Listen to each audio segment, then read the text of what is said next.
نحمده ونستعينه ونستغفره ونعوذ بالله من شرور أنفسنا ومن سيئات أعمالنا من يهده الله فلا مضل له ومن يضلله فلا هادي له وأشهد أن لا إله إلا الله وحده لا شريك له وأشهد أن محمدًا عبده ورسوله فأعوذ بالله من الشيطان الرجيم بسم الله الرحمن الرحيم يا أيها الذين آمنوا اتقوا الله حق تقاته ولا تموتن إلا وأنتم مسلمون يا أيها الناس اتقوا ربكم الذي خلقكم من نفس واحدة وخلق منها زوجها وبث منهما رجالا كثيرا ونساء واتقوا الله الذي تساءلون به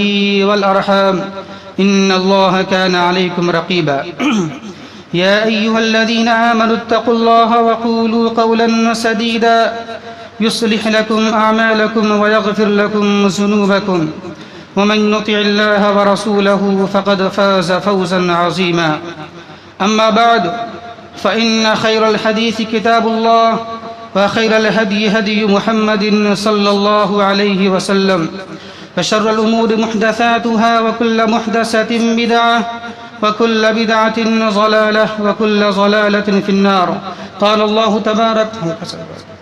الله تبارك وتعالى في القرآن المجيد والفرقان الحميد فأعوذ بالله من الشيطان الرجيم بسم الله الرحمن الرحيم يا أهل الكتاب لا تغلوا في دينكم محترم سامعین کرام و معزز حاضرین جمعہ اور خواتین اسلام، خطبہ مسنونہ کے بعد ہم نے سورہ نساء آیت نمبر 171 کی تلاوت کی ہے، جس میں اللہ تبارک و تعالیٰ کا فرمان ہے یا اہل الکتاب لا تغلوا فی دینکم، اے اہل کتاب تم لوگ اپنے دین میں غلو مت کرو۔ تو محترم سامعین کرام، آیت کی مناسبت کے لحاظ سے آج ہمارا موضوع خطابت ہے دین میں غلو کرنا۔ محترم سامعین،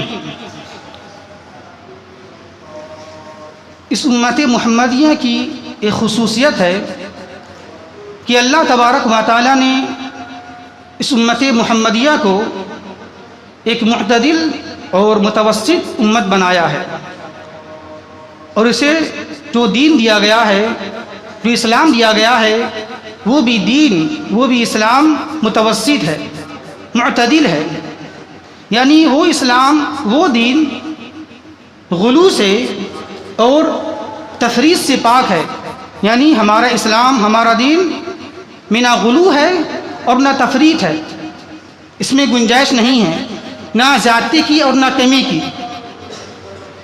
غلو کا معنی ہوتا ہے کیا؟ حد سے آگے بڑھ جانا، حد سے آگے بڑھ جانا، اور دین میں غلو کا مطلب یہ ہوتا ہے کہ دین میں بے جا سختی کرنا، متشدد بن جانا، یہ ہے غلو کا معنی۔ اور غلو اتنا خطرناک چیز ہے، اتنا خطرناک عمل ہے کہ جناب محمد الرسول اللہ صلی اللہ علیہ وسلم نے اس سے منع کیا ہے، روکا ہے۔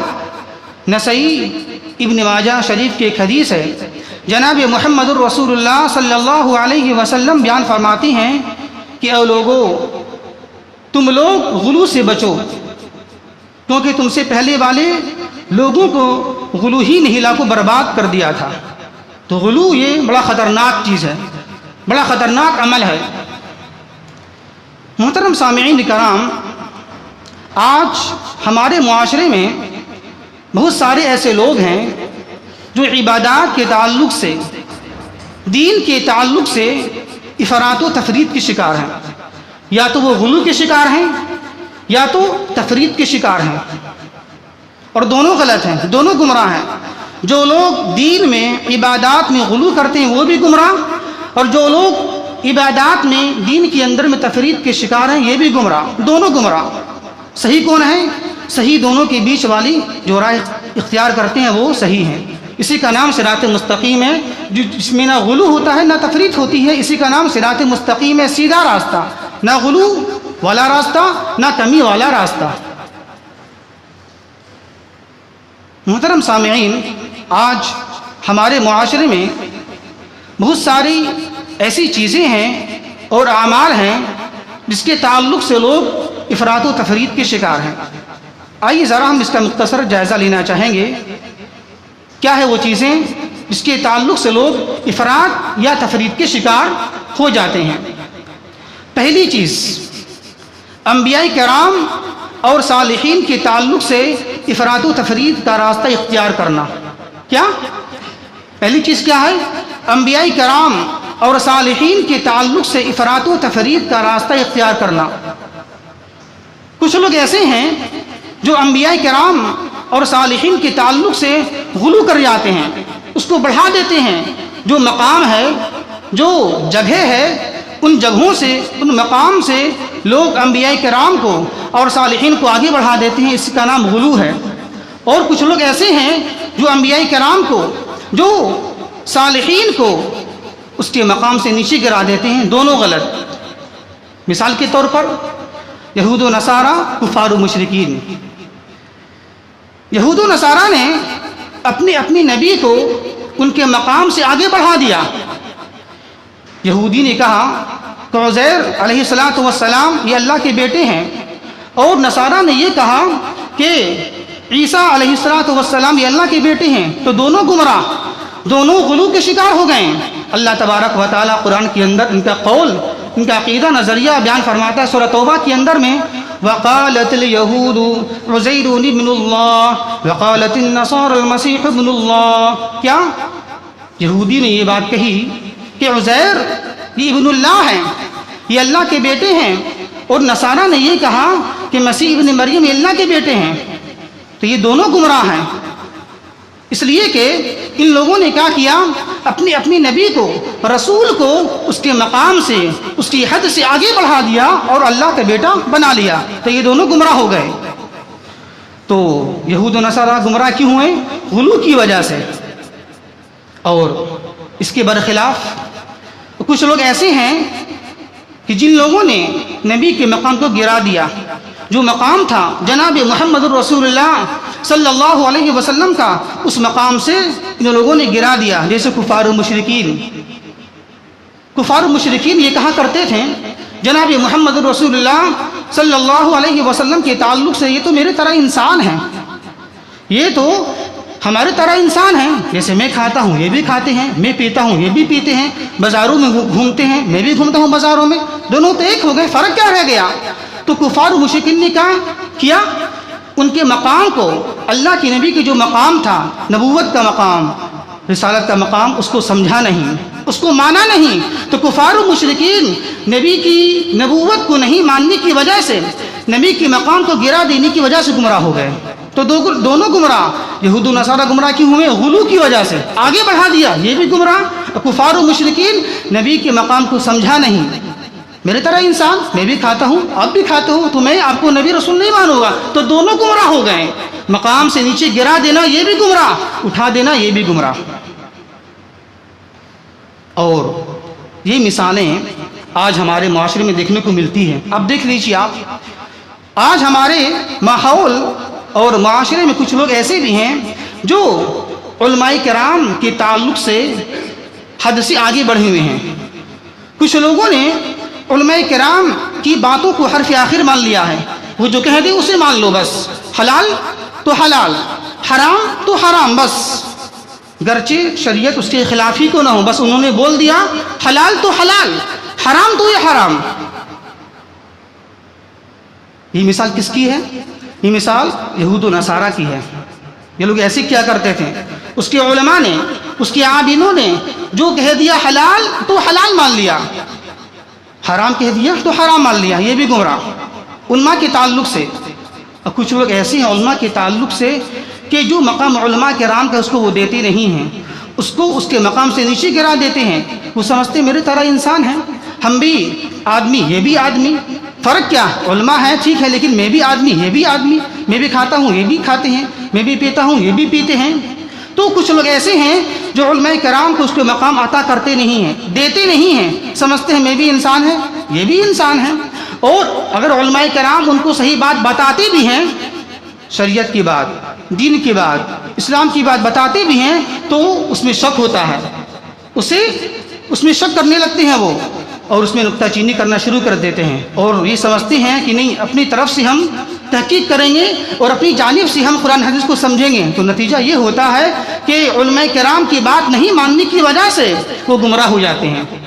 کچھ لوگ ایسے بھی ہیں، کچھ لوگ تو علماء کو آگے بڑھا دیا، اور کچھ لوگوں نے کیا کیا، علماء کرام کو نیچے گرا دیا، اور نیچے گرا کر یہ سمجھا کہ علماء میری طرح ہیں، اب کیا کریں گے ہم قرآن کو حدیث کو اپنی سمجھ سے ہم سمجھیں گے۔ تو نتیجہ کیا ہوا؟ نتیجہ یہ نکلا کہ علماء کرام کو بیچ سے ہٹا دینے کی وجہ سے وہ لوگ گمراہ ہو گئے، اور یہ کفار و مشرکین کی طرح ہیں۔ جو لوگ ایسا کرتے ہیں، علماء کرام کے مقام کو دیتے نہیں ہیں، ان کو گرا دیتے ہیں، تو یہ لوگ کفار و مشرکین کی طرح۔ کیوں؟ اس لیے کہ کفار و مشرکین نے کیا کیا؟ نبی کے مقام کو سمجھا نہیں، ان کے مقام کو گرا دیا، نبوت کو نہیں مانا کہ آپ تو میرے طرح انسان ہیں، آپ کو نہیں مانیں گے نبی ہم۔ تو اس کی مثال کفار و مشرکین کی طرح ہے۔ اب دونوں کے بیچ کی راہ کیا ہے؟ ایک تو غلط، یہود و نصارہ بھی غلط، کفار و مشرکین بھی غلط، بیچ والا راہ کیا ہے؟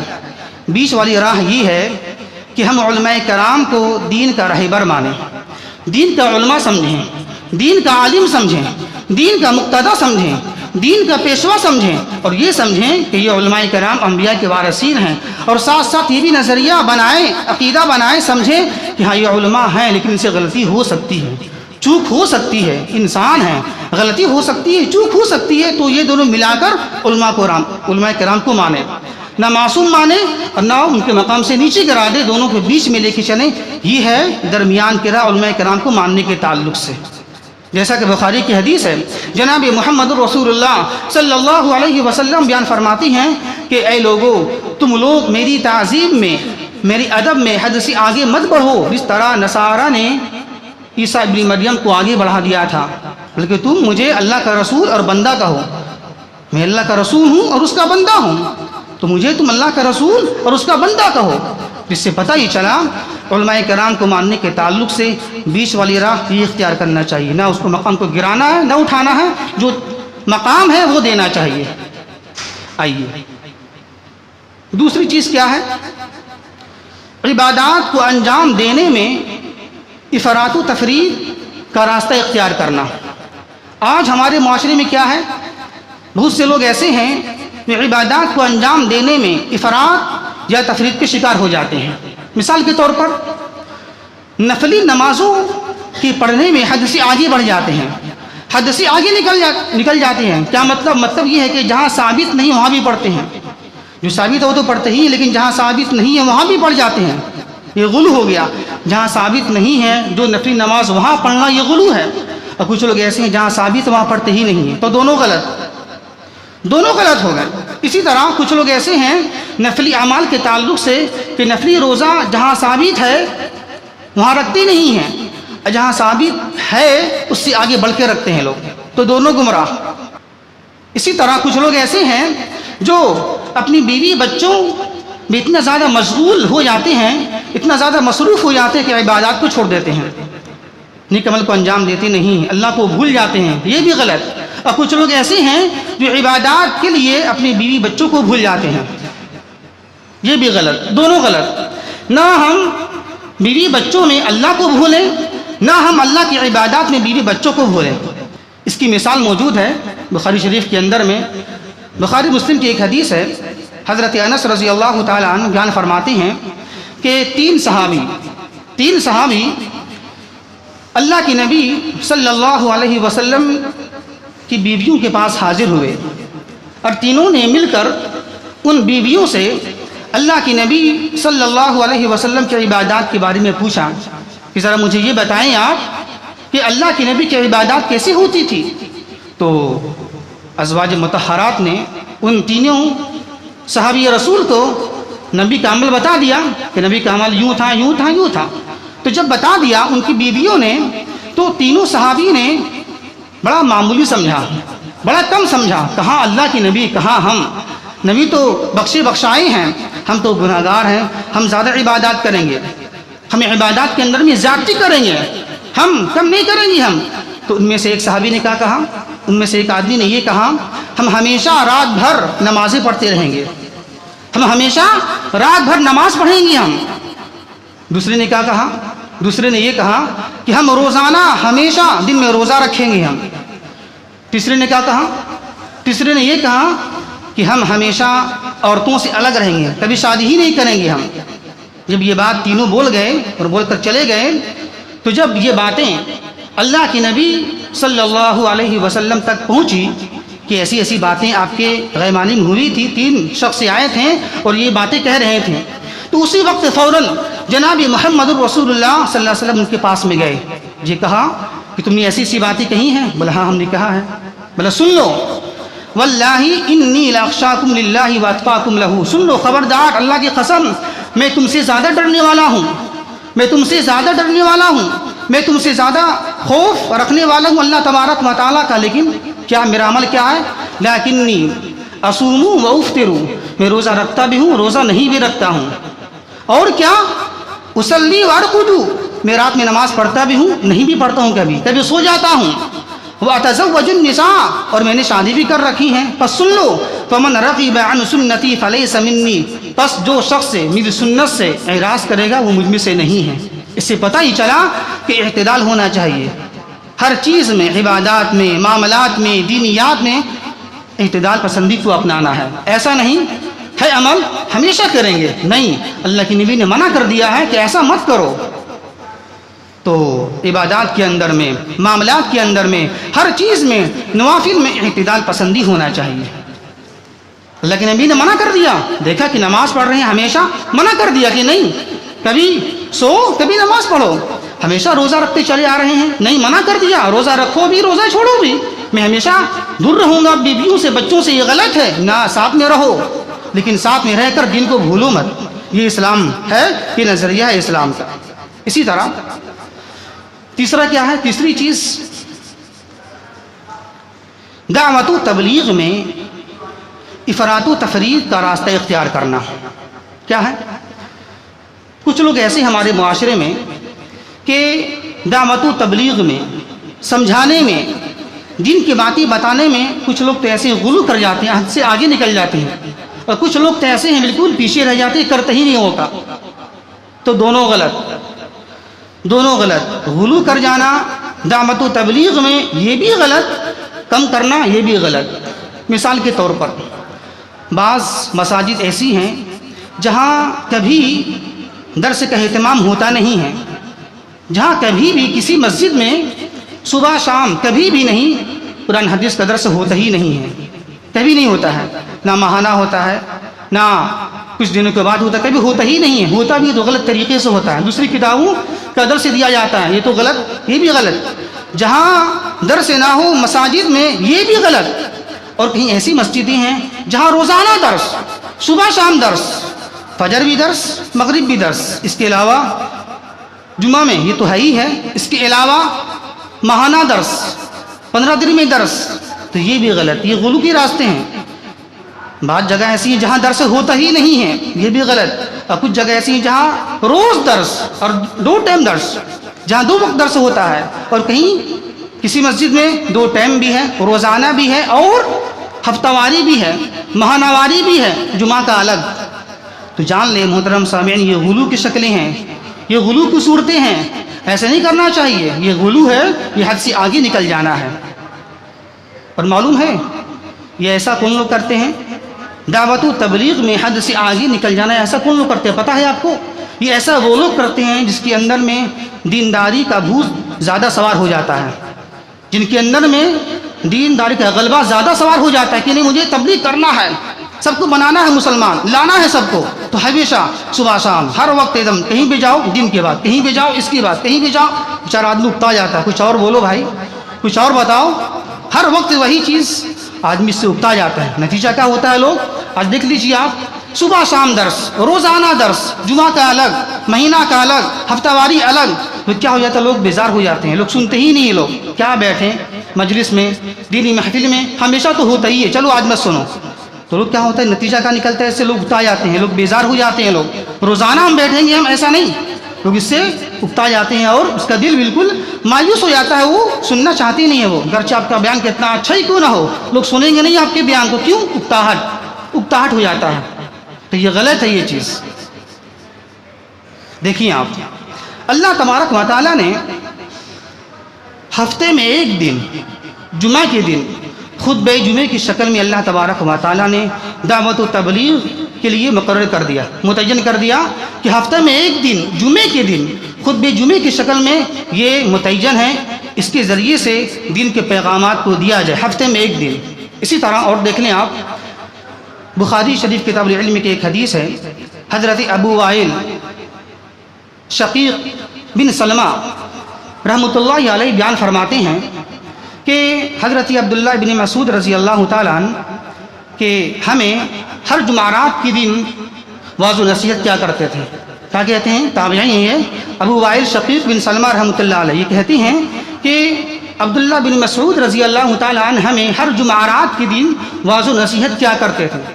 تو انہی میں سے ایک آدمی نے کہا، اے حضرت عبداللہ بن مسعود رضی اللہ تعالیٰ عنہ، میری خواہش ہے، میری تمنا ہے کہ آپ مجھے روزانہ سمجھائیے، آپ روزانہ درس دیجیے۔ آپ جس طرح لوگ کہتے ہیں نا، جس طرح آج لوگ یہ عقیدہ نظریہ بنا لی ہیں، ٹھیک ہے جمعہ تو ہے ہی ہے، روزانہ ہے یہ، لیکن الگ سے یہ بھی ہونا چاہیے، الگ سے ماہانہ بھی ہونا چاہیے، الگ سے 15 دن کا بھی ہونا چاہیے۔ اس طرح لوگوں نے کہا، ایک آدمی نے کہا، اے عبداللہ بن مسعود، ہمیں تمنا ہے، میری خواہش ہے، روزانہ مجھے سمجھائیے آپ، روزانہ مجھے بتائیے آپ۔ تو کیا جواب دیا؟ جواب موجود ہے، نصیحت ان لوگوں کے لیے جو یہ کہتے ہیں روزانہ درس دو، روزانہ پروگرام کرو، مہینے میں الگ، ہفتہ واری الگ، روزانہ بھی دو، یہ بھی دو۔ وہ جواب موجود ہے، نصیحت ہے۔ کیا نصیحت کیا؟ عبداللہ بن مسعود رضی اللہ تعالیٰ عنہ نے اس سے آدمی کو، اے شخص سن لو، میں روزانہ واعظ و نصیحت کرنے کو ناپسند کرتا ہوں۔ دیکھیں صحابی رسول ہیں، آج کو کہہ سکتا ہے زیادہ میرے اندر دینداری ہے، زیادہ ہم پھیلائیں گے دین کو صحابی سے زیادہ دیندار ہو سکتا ہے تقوی کے اندر میں؟ نہیں ہو سکتا ہے نا۔ تو ہم تبلیغ کے اندر بھی اسوہ کہاں سے لیں گے؟ نبی کا لیں گے ہم۔ ایسا نہیں من میں آیا بس دے رہے ہیں، ایک دم دھواں دار بول رہے ہیں، 1 گھنٹہ 2 گھنٹہ روزانہ بول رہے ہیں، نہیں۔ تبلیغ کے اندر بھی سلف صالح کا منہج اختیار کرنا چاہیے ہم کو، کہاں کہاں ہم کو تبلیغ کرنا ہے اور کہاں خاموشی اختیار کرنا ہم کو ہے۔ تو کیا کہا ابن مسعود رضی اللہ تعالیٰ عنہ نے کہ اے شخص، میں روزانہ واعظ و نصیحت کرنے سے مجھے ناپسند ہے، میں ایسا نہیں کروں گا، اس لیے کہ میں ایسا اگر کروں گا تو ڈر ہے تم اکتا جاؤ گے، تم اس سے اکتا جاؤ گے، بیزار ہو جاؤ گے، اور میں یہ پسند نہیں کرتا کہ تم اس سے اکتا جاؤ، بیزار ہو جاؤ، میں یہ پسند نہیں فرماتا ہوں کہ تم اس سے بیزار ہو جاؤ، اکتا جاؤ۔ اس کے بعد کہا عبداللہ بن مسعود رضی اللہ تعالیٰ عنہ نے کہ میں تمہیں واعظ و نصیحت کرنے میں اسی طرح خیال کرتا ہوں جس طرح اللہ کے نبی صلی اللہ علیہ وسلم نے ہمارا خیال کیا کرتے تھے واعظ و نصیحت کرنے میں، تاکہ ہم اکتا نہ جائیں، اس سے بیزار نہ ہو جائیں۔ تو اس سے پتہ کیا چلا؟ اس حدیث کو سامنے رکھیے آپ، بخاری کی حدیث ہے، اس سے پتہ ہی چلا کہ دعوت و تبلیغ میں میانہ روی اختیار ہونا چاہیے، اعتدال ہونا چاہیے۔ کیوں؟ تاکہ لوگ اس سے بھاگ نہ جائیں، بزن نہ ہو جائیں، ہر وقت وہی چیز ہو رہا ہے، ہر وقت وہی چیز ہو رہا ہے، اس سے بھاگ نہ جائیں۔ اور کیا ہونا چاہیے؟ اگر پابندی کر دیا جائے گا کسی چیز کے اندر میں، لوگ اس سے بھاگ جاتے ہیں، سنتے نہیں ہیں، گرچہ آپ کے بیان کتنا ہی عالی شان ہی کیوں نہ ہو، اچھا کیوں نہ ہو، اگر پابندی کے ساتھ آپ بیان کریں گے آپ، تو لوگ اس کے بعد کو سنیں گے نہیں۔ اور آج بھی لوگ ایسا ہے، بیٹھتے تو ہیں درس میں لیکن اٹھ جاتے ہیں، درس ہوتا ہے روزانہ لیکن اٹھ جا رہے ہیں لوگ، کیا؟ روز تو ہو ہی رہا ہے، کل سن لیں گے، پرسوں سن لیں گے، روزانہ درس، صبح شام درس، لوگ اٹھ جاتے ہیں۔ لوگ بیٹھتے بھی تو مجبوری بیٹھتے ہیں، چلو بیٹھ جاتے ہیں، ہو سکتا ہے لوگ مجھے برا سمجھ جائیں، لوگ 20 سے اٹھ گیا، چلو دیکھو درمیان سے اٹھ گیا، تبلیغ ہو رہی ہے، تفسیر ہو رہی ہے، 20 سے اٹھ گئے، لوگ مجبوری میں بیٹھ جاتے ہیں، لوگ مجبوری، چلو ایک بیٹھ جاتے ہیں، سن لیتے ہیں، کیا 5 منٹ ہیں سن لو چلو، نہیں، ایسا تبلیغ کرنا آپ کو ہے کہ لوگ خوشی سے بیٹھیں، تم اپنی مرضی سے بیٹھو، ہم بولیں گے نہیں بیٹھنے کے لیے، اپنی خوشی سے تم بیٹھ جاؤ، ایسا ہونا چاہیے۔ اور ایسا اوقات رکھنا چاہیے انسان کو، تبلیغ کے لیے لوگ اپنی مرضی سے آئیں، اپنی مرضی سے لوگ آئیں، تو ایسا ہونا چاہیے۔ اس سے پتہ ہی چلا کہ ہم واعظ و نصیحت کے اندر بھی زیادہ غلو نہ کریں، ہم ٹھیک کریں لیکن کم بھی نہیں، زیادتی بھی نہیں، جہاں ضرورت ہے وہاں کریں، لیکن روزانہ کریں، صبح شام کرو، یہ غلو ہو گیا، یہ غلو کی صورتیں ہیں۔ اسی طرح دیکھیں آپ، ایک بخاری کی حدیث ہے، جب اللہ کے نبی صلی اللہ علیہ وسلم نے معاذ بن جبل رضی اللہ تعالی عنہ کو اور حضرت ابو موسیٰ اشعری کو بھیجا یمن کی جانب دعوت اسلام دینے کے لیے، تو کیا نصیحت کی کیا نصیحت کی؟ تم تو جا رہے ہو ٹھیک ہے اسلام کی دعوت دینے کے لیے، لیکن ذرا سن لو نصیحت میری کا سنو. یہ نصیحت ہے یسرا ولا تعسرا، یسرا ولا تعسرا. دعوت و تبلیغ کے اندر میں آسانی پیدا کرنا، سختی مت کرنا. صبح شام درس، یہ بھی درس وہ بھی درس، یہ چیز وہ چیز نہیں. یسرا آسانی کرنا، بولنے میں آسانی کرنا. تعسرا سختی مت کرنا، نہیں آج ہی ہونا چاہیے، ابھی مانو ابھی تم کو ماننا ہے، نہیں. یسرا ولا تعسرا، نرمی کرو سختی مت کرو. اور کیا؟ بشرا ولا تنفرا، بشارت والی باتیں بتاؤ، نفرت مت دلو اپنے آپ سے. نفرت والی باتیں بتانا، ایسی بات بتانا جس میں لوگ اکتا جائیں، بیزار ہو جائیں، لوگ سنیں نہیں، تو ایسی باتیں اختیار کیا جائے اس سے باتوں کے اندر میں، ان مواضع حسنہ کے اندر میں جس سے لوگ سنیں. تو یہ تبلیغ کے اصول ہیں. جو لوگ ایسا کرتے ہیں وہ اس منہج کے خلاف کرتے ہیں. میں تو اس کے قائل نہیں ہوں. ابھی رمضان آنے والا ہے، دیکھ لیجئے ہر جگہ. ہمارے یہاں تو ایسا ہوتا نہیں ہے، کولکاتہ یا اس طرف علاقے میں، بہار بنگال کہیں ایسا نہ ہوتا، لیکن رمضان میں میں نے غور کیا دیکھا ہے ساؤتھ علاقے میں زیادہ ہوتا ہے. جیسے شب قدر، جیسے آخری شب آئے گا، یعنی آخری 10 دن جو آئیں گے رمضان کے، روزانہ کنٹینیو 5 تقراتوں میں 1 گھنٹہ درس، 1.5 گھنٹہ درس ہو گیا، کھانے کو چلے گئے. کیا ہے یہ؟ ایسا اگر حدیث میں ہوتا تو اللہ کے نبی کی وضاحت ہوتی نا. نہیں وضاحت ہے، یہ غلو ہے، یہ غلو ہے. وضاحت موجود ہے حدیث کے اندر میں، کہیں دکھا دے کوئی آدمی؟ نہیں ہے ایسا. حالانکہ اس کا الٹا ہے، اس کے برخلاف ملتا ہے. دیکھیں آپ، حضرت عائشہ نے سوال کیا اللہ کے نبی سے، اے اللہ کے رسول صلی اللہ علیہ وسلم، اگر میں شب قدر پا لوں تو کیا دعا کروں، کیا پڑھوں؟ تو کہا کہ اللہ کے نبی نے بس یہ دعا پڑھو، کیا؟ اللہم انکا عفو تحب العفو فاعف عنی. بس اگر ہوتا تو بتاتے نا کہ نہیں مجلس بھی رچاؤ، یہ بھی کرو. نہیں، ہاں تھوڑا بہت ٹھیک ہے، کو اگر آ گئے باہر سے لوگ، ہلکا پھلکا 5 منٹ 10 منٹ ٹھیک ہے، اپنا یہ عمل ہے، یہ عمل ایسا کرو. سب تو پتہ ہی عمل ہے، سب کو معلوم ہی ہے یہ عمل کرنا ہے. آپ بتانا کیا ہے؟ سب کو پتہ ہے یہ کرنا چاہیے، وہ کرنا چاہیے، اب بتانا کیا ہے اس میں؟ تو یہ منہج سلف کے خلاف ہے. پابند ہاں کبھی کبھی ہو گیا بات الگ سے، لیکن پابندی کے ساتھ ہر سال 5 تقراتوں میں ایسا بلانا باضابطی طور سے اور رچانا 1 گھنٹہ 1.5 گھنٹہ، یہ اصول منہج کے خلاف ہے. یہ اکتاہٹ، لوگ اس سے اکتا جائیں گے. لوگ یا تو اکتا جائیں گے میں، یا تو آپ اس سے بیزار ہو جائیں گے. روزانہ بولو میں اکتا جاؤں گا، یا اس سے آپ اکتا جائیں گے. روزانہ میں سن رہا ہوں.